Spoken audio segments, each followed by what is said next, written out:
Do you remember one of the first moments that you sort of said, I'm going to feel more empowered by speaking out? Do you remember a moment where that sort of crystallized for you? Wow.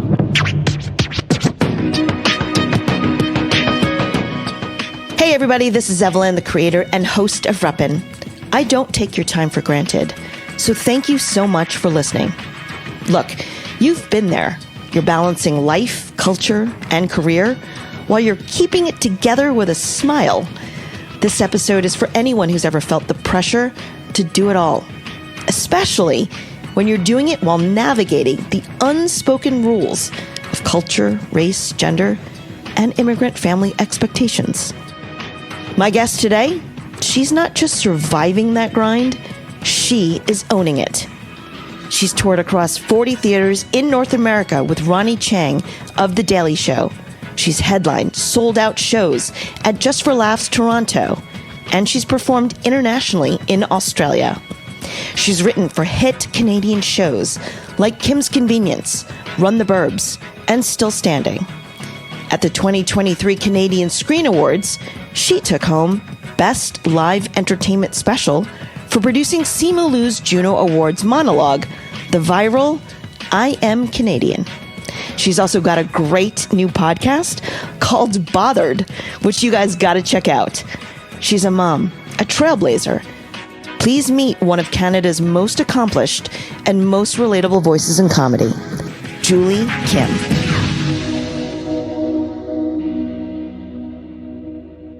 Thank you, Julie, for coming on the show. I know you're really busy with touring, a podcast, but how are you and how are you keeping up with all of this stuff? Thank you for asking. This reminds me of that moment when a reporter asked Meghan Markle in the midst of all of like her scandals and stuff after she married Prince Harry. They were like, how are you? And she's like, I'm okay.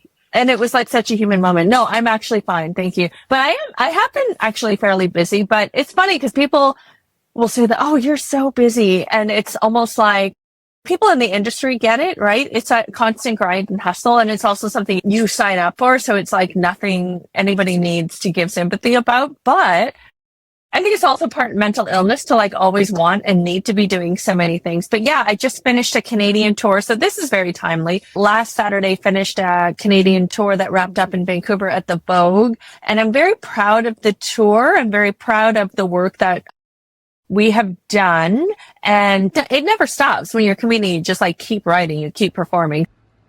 But I know that like if I don't stop and regulate myself or like try to take breaks, even just to be in optimal like mental and physical form, to be able to be rested is so important. Yeah. So I'm actually thinking about like what I need to do aside from one massage every few months or something like that. I'd really love to do some more like restorative stuff.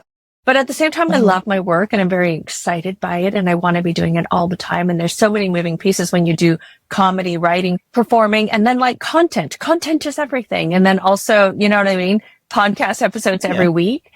So yeah, it's a lot. It really helps to really like and love what you're doing. And it really helps when it aligns with who you are. I get to live in and sit in my real personality and authentic voice all the time, which is great.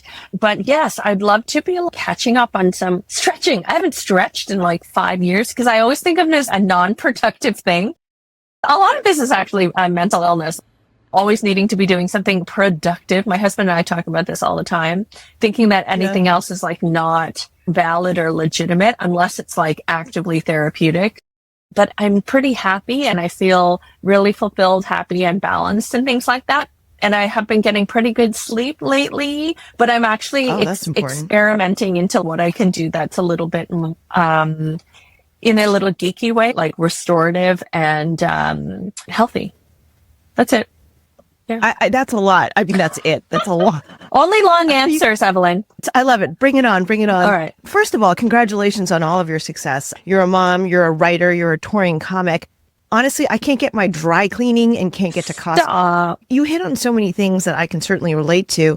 We are very, very lucky that we're able to do what we genuinely are passionately in love with doing, which is creating, and we are artists. podcasting, I've said this many times, I didn't know how fucking hard it was going to be. I thought it was just like sitting in your underwear talking into a mic. Which, in fairness, some people do. You could be right now, but no judgments. You don't know what I'm wearing under the belt. No, I'm not going to ask. It's not you. that kind of a deep dive. But I think there is an underlying thing that exists in all of the things that you've just laid out. The need to constantly do and to constantly be. And I don't know if it's a woman thing. I think that's one part of it. But let's face it, you're Asian, I'm Asian, you're Korean, I'm Chinese. But there is an underlying thing about constantly performing and constantly being productive. Is that something that you can kind of relate to? Where does that stem from for you? In the beginning, I hear a lot of kids of immigrants, including Asian kids of immigrants, say where it's like performing and achieving is the thing you need to do for approval. And I think especially when you grow up without a lot of validation, like emotional or physical affection and validation, and then that's like the one thing that you have to get that kind of acceptance. But not only that, I think a lot of us are raised to feel like that's like the one thing we can control, sort of like the purpose of life. Do you know what I mean? And in that way, maybe some people, like I have for a lot of my life, thought of it as a way to like validate my own existence. Why am I even here if I'm not being productive or doing stuff? And it's not necessarily to be famous or rich or admired, but it's just like the everyday motions that we have to go through. And a lot of it comes from very legitimate beginnings, right? Our parents had to work and work hard to make money from nothing and build a life. So, I mean, it's not evidence-based, do you know what I mean? Right. But it's also like a mindset and a paradigm that I think a lot of us are realizing that we should be growing out of, because a lot of that is based in scarcity, which is not great as an artist or as a person if you're trying to like really grow and scale up and be a more feeling and thoughtful person. So that's the thing that I've been thinking about a lot in the last couple of years. It's like quality versus quantity, or it's the broader picture. It's like, what experiences do I want? What non-tangible things do I want to do and be that actually in the end up making me a better artist and more productive anyway? I mean, it works to try to be well-rounded and someone who like focuses less like only strictly on like productivity and achievement and things like that. But that's where I think it stems from, at least from me and talking to some people who are raised the same way. And then I do agree with you that I think it's a female thing. I think I know a lot of females, whether they have kids or not, that are overstimulated.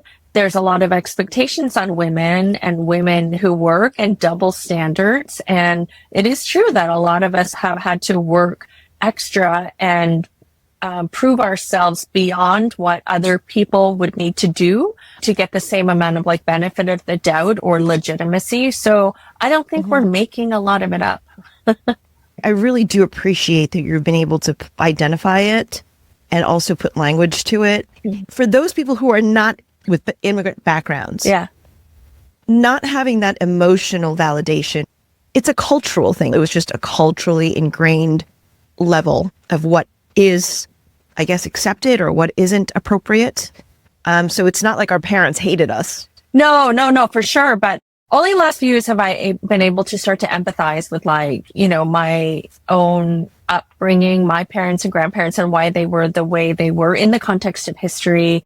And like the real trauma that existed from being born or raised in a war-torn or post-war country, and not being like a cultural expert, even in the culture that I come from, I know and can extrapolate what happens when people grow up in poverty and trauma, like losing your siblings and a parent when you're a child, and the messed up ways that affects your worldview and relationship with other people and your attachment style and all these kinds of things. So I think it's a blend of learning stuff like that in school, like from psychology or sociology and things like that, but then also starting to understand your background and culture more. And may I say, a lot of people talk about, I'm very passionate about this sort of insight that I got even in the last couple of years, Because when you hear about representation and diversity in movies, stories, TV, and we always think of that being a way for other people to understand where we come from or our perspectives or appreciate that there are different people out there.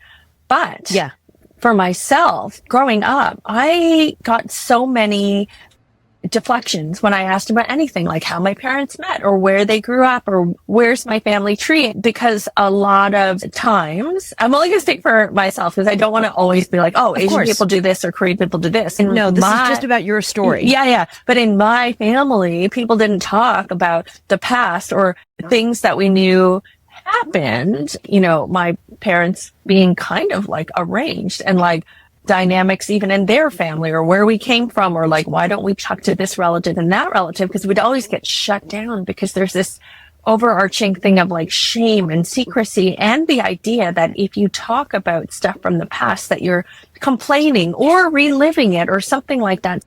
So I grew up with, of course, an underappreciation for my culture. And people would blame me for not being interested in my culture and the language. Well, how about the fact that I wasn't taught, that nobody thought that it was worthwhile to tell a child where they come from or what kind of misogyny or classism is ingrained in the culture that they come from, which explains some of the behavior that they're getting right now. So a lot of that was a mystery. And I really credit and appreciate increased representation and diversity in the media now and in the last few years for helping me understand a lot of it. So like even Crazy Rich Asians, people are like, it's so great for children now to grow up and see that kind of representation. I love that representation now as a full grown adult with a child. It's very validating. It's very cathartic to see this kind of thing on screen. And love Korean film and love Korean shows also. I credit the author Min Jin Lee, who wrote Pachinko. And I read the book after I watched the Apple TV series, but watching season 1 of the Apple TV series was very powerful for me because I watched the main character, who would have been born a little bit before my grandmother, going through the war, colonization, and for the first time in my life, understood what it must have been like to grow up like that.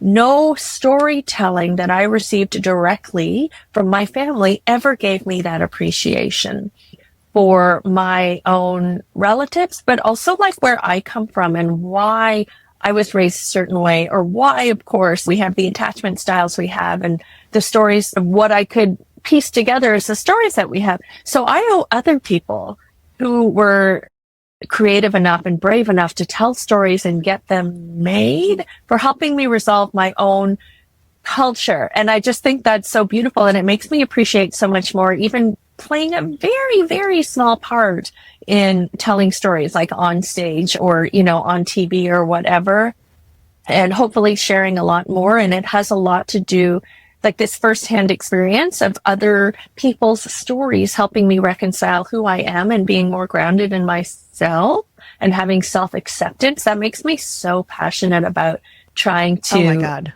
do this a lot. It's life-saving. Huge points. And I want to say thank you so much for actually being able to put language to what I've been so clumsily not able to do. Oh, please. You're very articulate too. No, I appreciate that. But I really mean this. What you just said is a huge point of representation, being able to reconcile your own experiences and your own journey. And I have to echo what you just said, Julie. When I first started this podcast, I didn't realize the value that it would bring to my own personal life with understanding my own culture, my own self-identity and experiences, and my own self-value and worth, if it weren't for you and people like you who have been able to help me shape and put language to that. I love what you said, like your underappreciation of your own culture and your own experiences. That has been a huge, like, you don't know what you don't know, right? There's a guilt, a projection of guilt, and an assumption of guilt that comes when someone tells you that you don't appreciate your own culture, or you must be self-hating, or some other reductive thing that people say to you because they assume it, or maybe that's what they're doing.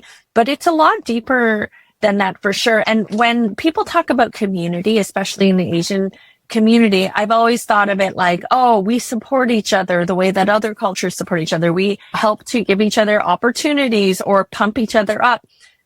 But this actual sharing of stories and helping each other understand our own lives and context, to me, is what really feels like community. Not that I mean to redefine it for anybody else, but that's how I absorb it. Yeah.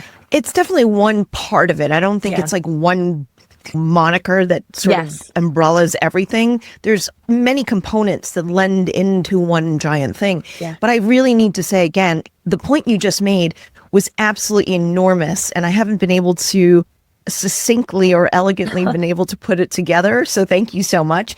But again, to your point, the conversations that we're having now and the conversations that I've had with multiple guests, regardless of what ethnicity or cultural background we may have, but certainly of Asian descent, it has made me realize a community that I didn't have and the far-reaching effects that impacted me without even realizing. And I'm just slowly starting to unpack that. I had a conversation with Osric Chow 100 years ago, and he was like, I didn't think Asian people were attractive back then, and I didn't understand why. And now I'm going, holy shit, I remember asking my mom for a nose job because I didn't like my nose. I wanted one too. You know what I'm saying? And then you don't realize that until you start having these conversations. So yes, I 1,000% want to say thank you for saying that with every step that you take, both privately and certainly publicly, and having the quote unquote audacity to speak out and be you, all of you, not just Korean Asian you, all of you, I think makes an impact. I appreciate that very much, but I also thank you for being here and asking the question. Otherwise, I wouldn't have been able to answer. So look at us. Look at us. But I want to go back to something. You have this great podcast called Bothered. Yes, thank you. And I think there's so many levels to this that I want to kind of break down. I love the title Bothered because you're not apologizing for the stories that you're sharing. You're saying, I'm fucking annoyed with this. Yeah. And these are some of the things that you've talked about. You've talked about manspreading, which, by the way, don't even get me started because on a New York City subway, that's like the bane of my existence. You talk about interracial marriages. You talk about mom shaming. Can you talk about this podcast, the genesis of this podcast, and what is the idea behind it? Everybody is doing a podcast. That's one of the reasons why I was like, well, why not me? I think it's been years where people have been saying the podcasting is saturated and we don't need another podcast, and which I think is bullshit, right? People are also consuming like never before. And I think with anything that I do now, like the question really is like, well, why not me? If other people are oversaturating or if somebody else can do it, why not me? People have this idea that as a stand-up comedian, I must love being in the center of of attention and always like engaging and telling stories. Since I became a comedian, I actually have become a little bit more introverted because I'm in my own head a lot of the time. So unless I'm like really out of my element or it's like a really special occasion, like somebody else's wedding or something, I will really interact and have a great time with them. But otherwise, I'm really in my head. And that's, you know, a great thing. But I'm always like, what's funny about this? And I, you know, sort of look at people and characters and scenarios like a lot more. So in a way, I feel like I'm not even living in my own life because I'm always like watching and thinking about what's happening. But one thing that really gets me is the fact that people actually like care what I have to say. You know what I mean? On stage or whatnot. Comedy, it's this kind of an interesting concept to just be like, let's take, for example, my Vancouver show. There were over 600 people there. And I'm like so grateful, like beyond belief that so many people would take time out of their days to come out. Some of them got a sitter. Everybody's got other options, but they all came there. Yeah. 600 plus people sitting, facing me to watch me talk. It just feels funny. I know comedy generally, it's like, it makes me feel very overwhelmed. Like, this is a really neat thing. Do you know what I mean? Yeah. But it also comes from, and I don't want to say it in a fake humility way, but it also feels a little bit humbling because I am like, oh, who am I that they would want to listen to me? And similarly in a podcast, because podcasts can just be about one person or two people just sitting there and talking about whatever comes to mind. Although sometimes it's a little bit more scripted and planned, but sometimes it's not. I've always been an over-preparer. I also like to have a point. I don't like conversations or arguments that just go like all over the place. I could listen to somebody Agreed. for an hour if they don't repeat themselves, or if the intent doesn't seem to be like to be self-congratulatory or whatever. All I mean to say or is self-aggrandizing. Oh, so much. That is my least favorite thing. I will spot that from a minute away, and the second that I hear it, I'm like gone from that conversation. Yeah, me too. Unless, but at the same time, in business, in the industry, we have to like sell things and sell each other. But there's such a balance between doing that and being like Gross. an actual authentic person. Yeah, making a connection. Yeah. What I didn't want to do was just have a podcast that was just like me talking about this and that. I didn't think that anybody would even want to tune in to hear about what I did today and this weird person or that thing or all the things that I need to do, or talk about my own career or anything like that. Right. But I am known to love a story, and also to be somebody who, like, when something happens out in public, when there's like a microaggression or whatever, I will do something about it, or talk back, or get some sort of like little petty revenge. Here's the thing. I have so many of these stories that I thought maybe I could get a season out of like just telling some of these stories. Someone's going to have to hear me like say a story. They better be short. So I was thinking like 10, 15 minutes. And yes, each episode is like 15 to 20 minutes because I don't want them any longer. So they're basically stories about me talking about things that bother me.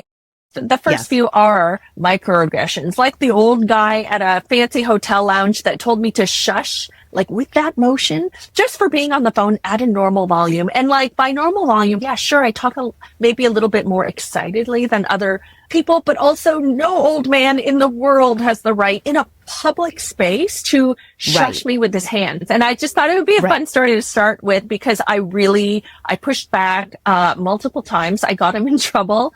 This crossed days. So this was more than a 1 day kind of incident. So just things like that.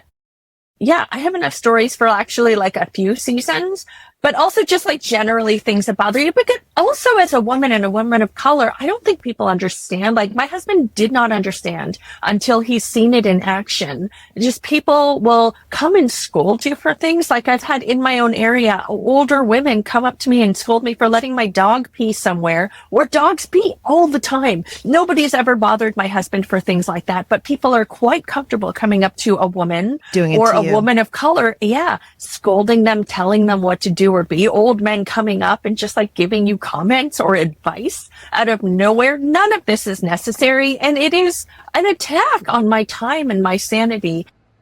So I thought it would be fun to share some of these stories, and it's been doing well, and I'm very heartened at the number of people who really can relate. It's not just for Asian women or women necessarily, but it's just about those kinds of bothered stories. And I also realized recently that people are quite into justified rage and revenge and pettiness. Like, you know what turns me on when I'm like on Instagram and I see a story about this Asian man in Sydney, Australia, was bullied and he was attacked, and then he did kung fu on the guy who ended up unconscious. I love those stories. Is that real? Yeah. That's a compilation of like 10 stories in the last half a year. Yeah. But like that kind of stuff. I love when we fight back. I love when people try to pick on a woman and then she absolutely scolds them. Like on X, this woman talked about the fact that at a conference, this man talked down to her and then cited an article by this researcher, and she was the actual researcher. Shit like that. I fucking love it. It happens all the time.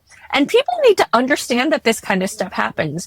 All the time. Yes, but all the time. All the time. So I'm into that community that's created here, but also the catharsis. Because if that shit's going to happen to us, we might as well tell the stories and share them and know that, like, I was not imagining that. So anyways. It's not all in your head and you're crazy. Yeah. So I tell some stories about like racism or sexism or a combination of both. And it's not all like racially or sexually charged. Some of it is just like things that bother me as a mom or this little thing that happened. So right now it's just me because it's easy to do. But actually in September, I'm going to be doing details to be announced, but my first guest episodes in a live show kind of format that I'm not allowed to share yet. But yes, I do want to go more places with this. It's a fun project for me. And I really kind of took a while to think about what exactly it should be. And then I realized, I don't think there's really anything else like it. It's also like exactly what I want to do and exactly who I am. I love all that you just said about that. And let me just start begging you now to be a guest on your show for that. In terms let's of talk. Microaggressions, I fucking would love to do it if you'll have me. But in terms of microaggressions, you and I have multiple layers that we need to deal with, because even in this arena, we are overachievers, if you want to play with the stereotype. Sure, of Asians. We are women, so that's microaggression number 1. 2, we are women of color, microaggression number 2. So you and we could probably do like a whole saga episode, like 10-parter, a whole just series. The multiple like literally microaggressions happen every single day, about 50 times a day. Yes. And some we might not even clock because we're so indoctrinated to it. But I think there was a great story, by the way. I just have to tell you, like, I think you talked about a story about manspreading on an airplane. Oh, yeah. And you were so, like, not going to have it that you actually put your leg on top of his leg. I did. Like, a whole, like, because, like, what the fuck, right? Because what the fuck? I have a picture on my Instagram, and it is one of the podcast episodes. Yeah. I didn't put my leg up for the whole flight, but it was in an uncomfortable amount of time. You made a point of it. Yeah. And guess what? After I shared on TikTok and Instagram, especially on TikTok, there were so many men in the comments being like, what are we supposed to do with our balls? Where does she want to put our balls? Why would you want men to be uncomfortable? Give him some of your space. Give him some of your premium leg room that you paid for. Don't be so selfish, they would tell me. Oh my God, it never ends. It really never does. And listen, with respect to the males, buddies down there, like, unless your buddies are the size of rhinoceroses, it's like, come on. Yeah. And if they are, go see a doctor. Yeah. You need those medical attention. They're not supposed to be that enlarged. And also, we were in premium seating. We were not even like on some Southwest flight. We were like in Air Canada premium preferred seats is what, not premium economy. We were in preferred seats at the very front with the most legroom you can get out. It's just because he wasn't, I don't think he did it on purpose, but he wasn't thinking. And that's the thing. Do we have to ask? Do we have to ask for personal space and consideration and respect? Yeah, I guess we do. Exactly. Yeah. I don't know where those basic fundamental needs are. And I think they're not in their people balls. Are throwing. Yeah. I'm sorry. Well, that's a whole nother podcast, Julie. I know. But like, to the people saying to you, like, don't you have some consideration? He's so uncomfortable. I'm like, what about us? But I'll tell you one of the loveliest things. This is another kind of community that I'll bring. As much as I have been really disheartened and at times afraid of people online, especially on YouTube and TikTok, which are not that female friendly when it comes to the comments and stuff and getting trolled. There are a lot of angry females out there that are clapping back, that are like not afraid, just giving it to them. And so I saw it when they clapped back at those comments, but I also saw it when they clapped back at another viral video from actually just April. I did a show in Whistler, BC, and I was talking about my childbirth and the fact that I had a C-section, and a man in the front row stopped the show, like heckled, to tell me that I should have had a natural birth because that's how I could have given more immunity to my child. And then when I started talking again, as in doing my job, he waved his hands in the air and he was like, no, you don't know how this immunity kind of thing works. And I just like made a joke of it or like whatever. And I was pretty gracious to him. But that video on Instagram, at least, is now at like 3.5 million views. And a lot of it is the very supportive engagement I have from women on the internet who are, one, smarter than the dumb trolls, like any dumb troll I could get. And some of them go like really far, like wishing very bad things on some of these men or this man who did this heckling. All I can say is I don't support death threats or fighting online, but they're there to clap back. Yeah. The intent, the motivation, and the energy to very loudly say that we're not putting up with this shit exists, and I kind of like it. I love it. But this kind of goes back to a bigger point that I kind of want to make. First of all, a guy saying that to you, a man saying it to a woman about childbirth is, let's just stop right there. The second thing is courtesy at going to someone's show. You don't do that. Yeah. But this kind of ties into a bigger point. There's a lot of, I guess, I don't know what the word is. There's a societal understanding or misunderstanding that you can say, it's not necessarily about men specifically. I'm just going to this example. But there is an unspoken pass, I guess you could say, which shouldn't be, that you can say whatever you want to women, or especially women of color or minorities of all kinds, or people in marginalized communities, and that it's okay. Like, it's totally okay.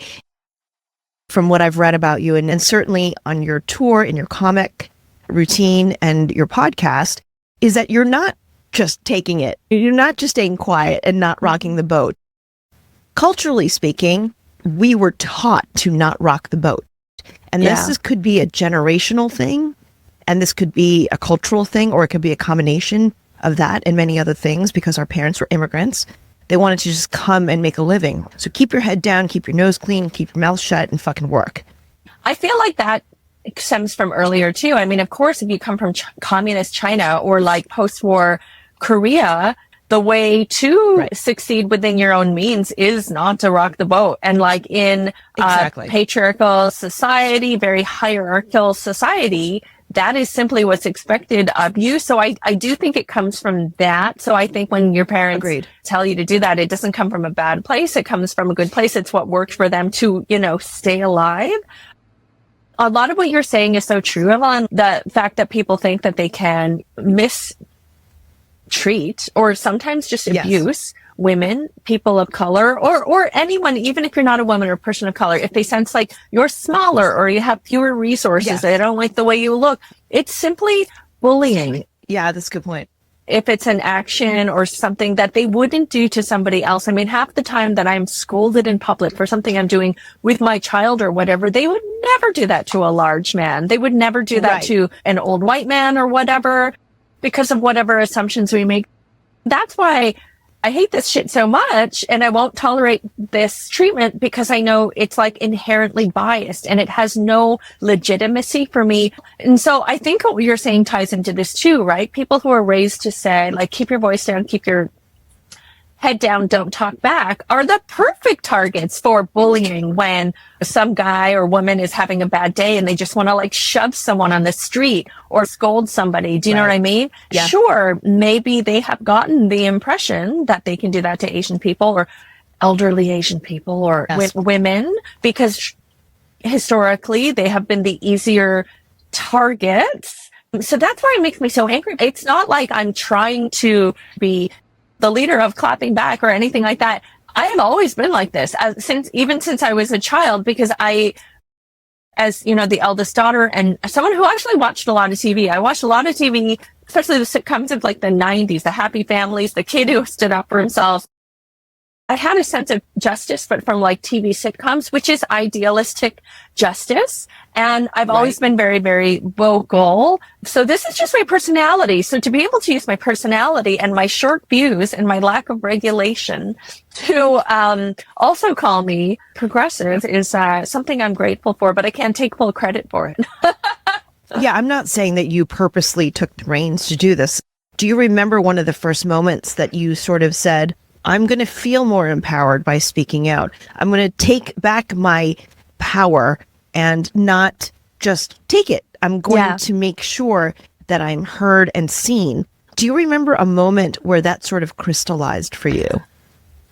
Wow, that's a great question. First, I want to take back a little bit of what I said. It's not like I've always been like this. It's in terms of when I was 16 years old, if a man told me to shut up, I would have punched him in the face. No, for sure. But no, I understand.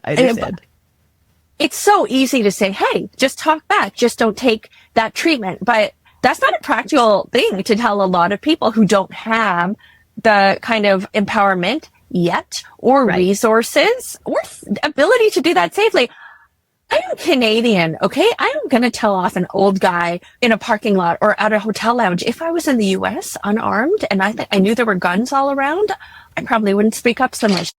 I also think I started to see and get angry about a lot of microaggression when I started to have access to spaces like the fancy hotel lounge or business class once in a while when I would get upgraded or whatever, and then see horrible behavior from like a lot of times men, older men, but it can come from like all places, and just being like, Right.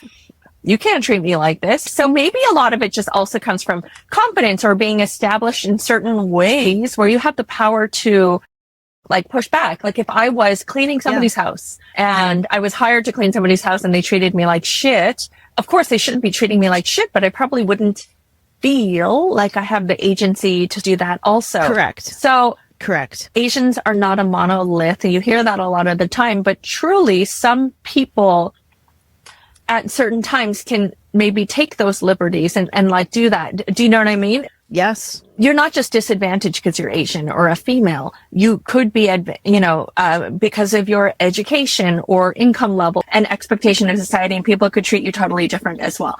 Only in my shoes and my own experience, when I think I've just had enough, I realized that I can articulately push back at someone disrespecting me.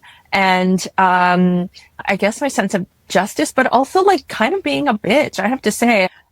I feel like I have equal rights You're to not be a a bitch. No, but like I feel not a like bitch. I think I used to, like a lot of women think, oh, I had to be nice and people pleasing and things like that and accept shit. And I don't think I have to now. And I just don't think I want to. When I started to see the treatment of Asian people in the pandemic, Asian people getting attacked and stuff, just fucking lid blew off. Do you know what I mean? And I just realized how damaging it is for some of us to have reputations for being people you can like step over or talk over or like simply physically abuse. So I think I have a little bit of a fire lit in me from that, and like zero fucks left, I think. Yeah, I love it. Yeah. Do you remember the first moments or some of the earlier moments where you recognize like, oh, okay, I'm sick of this and I'm not going to take it? Because I definitely have a few moments that I clocked where it sort of really shifted. I started to not only recognize it, but I embraced it. Can you tell me one? Offline, I can. Okay. When we're not recording. It's an offline conversation. Okay, so I travel a lot, but when I wasn't traveling a lot, like a number of years ago when I was in a corporate job, I got my first business class upgrade, and oh my God, I was so excited. I was going to business class. I'm a business class person. And I got to business class, first upgrade ever. And it was like a first row extra leg room, and somebody was in my seat. An old Caucasian man was in my seat, and I looked down and he goes, oh yeah, I'm just going to switch seats because I'm talking to my friend here. Just, can you go to 4D? Not like a question, go to 4D. And you know what I did? I went to 4D because I figured, well, I didn't pay for this ticket. I didn't know that he paid for the ticket either. I was just getting an upgrade and I was glad to be there. So I sat in 4D and I wasn't sure I was comfortable with it. But boy, when it came to ask for my meal, there was a selection of like pasta and chicken, and I wanted the chicken. And she said, I'm sorry, we don't have any chicken left. And later I did glance and I saw that man had taken the chicken. And then I got so angry that he just took my seat. He thought he could just take it and so dismissively was like, oh yeah, just go in that seat. I think about that at least once a month. And I think of like what I should have done. And what I should have done was simply say, no, I'm going to sit in my seat. I didn't have to say it like an asshole, but I should have just said, I'm going to sit in my seat. Instead, I deferred to an old rich looking man who cued me to just accept it. Maybe he was an expert salesman or something, but he just made me sit there. And just that moment was very symbolic to me. I can't even say that I flipped a switch immediately and started doing things any differently. But that was definitely a turning point. Yeah, at least in my head, it was a moment where I was like, oh, it wasn't even a big aggression, but it was also something I totally didn't need to agree to. And I only did it because I accepted that he had the right to choose where he sat and I did not. And there was no legitimacy behind that. Yes. I'll tell you another one. As a kid, my parents had a son after they had my sister and I. And when my brother was born, my mom brought her parents to live with us from Korea, even though it meant cramming us all into a 2-bedroom apartment and making me sleep on the sofa bed for 7 years because we didn't have enough beds and room for people. Oh, shit. Yeah. That's hard. I know. And sure, I could say people do what they need to do, etc. Anyways, I will never forget this moment because I always knew that my grandmother favored my brother. Could have been because he was a boy or he was the smallest one and he was new. I remember going to the kitchen one time. She would always prepare his meals and feed him hand to mouth while he watched TV and played video games and stuff. I went to the kitchen to pour myself a glass of orange juice. And I took the last bits of orange juice from the container. And I remember my grandmother seeing the last few drops come out. And she said, "Oh no, what's your brother going to drink?" Like in Korean. Even though I was also a child who deserved juice, she wanted the juice for my brother. We lived on top of a store. We could have had more juice any fucking time, but she made it my problem. I was one of the kids and she made it my problem that my brother would have nothing left to drink. And that stays with me because I think it's the moment that I realized that even as a child, that I was not equal as a child and that like favoritism, perhaps rooted in misogyny and sexism, exists even in my own family.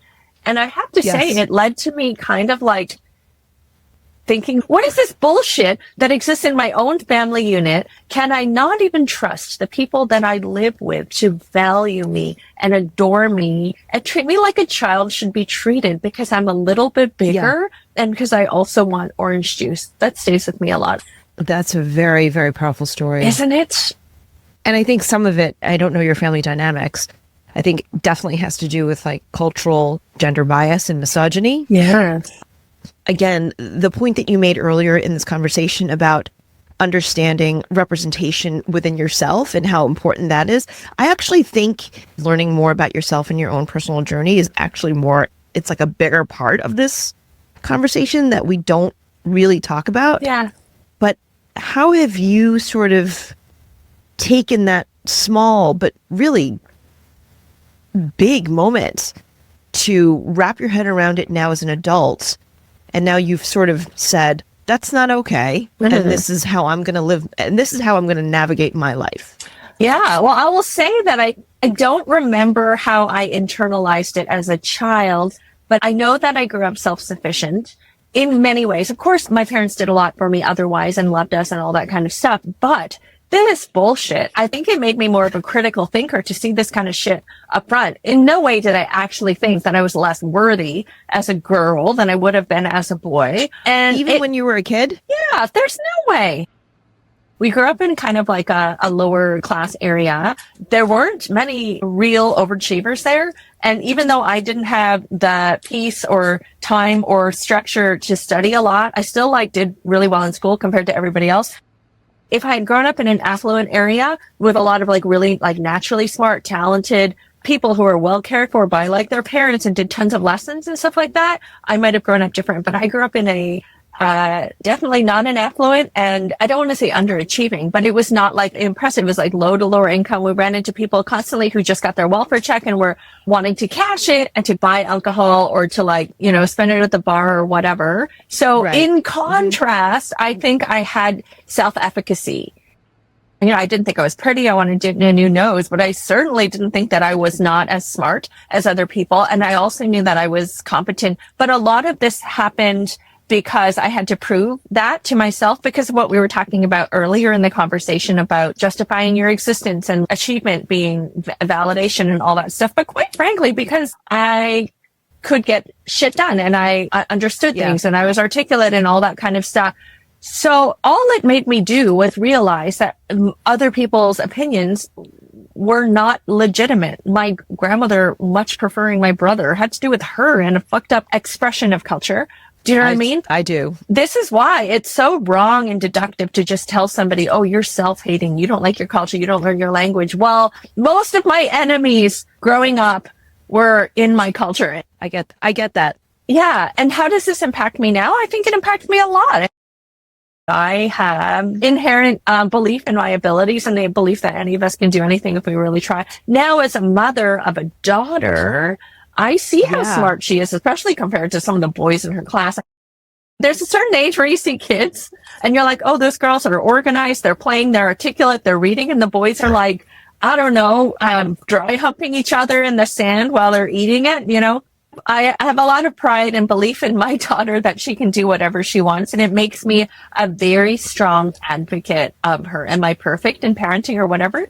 Not at all. But I am her biggest advocate in terms of knowing that she can do and be whatever she wants or whatever I want for her. Just kidding. Taking storytelling both on your podcast and also through your stand-up is moving the narrative forward. And I think we certainly, all of us, need to do our part in whatever way we're able to. And I don't mean just like people in entertainment. I think even in our everyday lives, whether you're in like Paducah, Kentucky, or Portugal, Spain, or Vancouver, do your part in sharing your experiences and telling your stories. I think that's going to illustrate the feelings, the human experiences that we all can share and understand, and not from a political point of view. I love that. Thank you. But I need you to sign us off, Julie. Will you let me know who you are and what you represent? Yes, I will. I have been thinking about this, but not enough. I would say I'm Julie Kim, and I represent fighting back. And that's a wrap on this episode of Reppin. A huge thank you to the incredible Julie Kim for bringing her insight, vulnerability, and honesty. One of my biggest takeaways? It's that storytelling isn't just about being heard. It's about reclaiming space, breaking silence, and connecting through shared truth. Julie's journey reminds us that our voices, especially those shaped by culture, identity, and resilience, they matter deeply. If you enjoyed this conversation, if it made you laugh or it made you think, please share it. Don't forget to subscribe, share, download, and leave a review. Follow Reppin wherever you listen to podcasts. Truly is the best way to support these stories and get them to new people. You can also find us on Instagram at Reppin_podcast and check out YouTube where you can watch this interview and get some other exclusive goodies. Always thank you to Nelson Pinero for all of his work. Reppin is a Suburban Outlaw Productions. Guys, keep showing up, keep speaking out, be kind, and until next time, stand up and represent.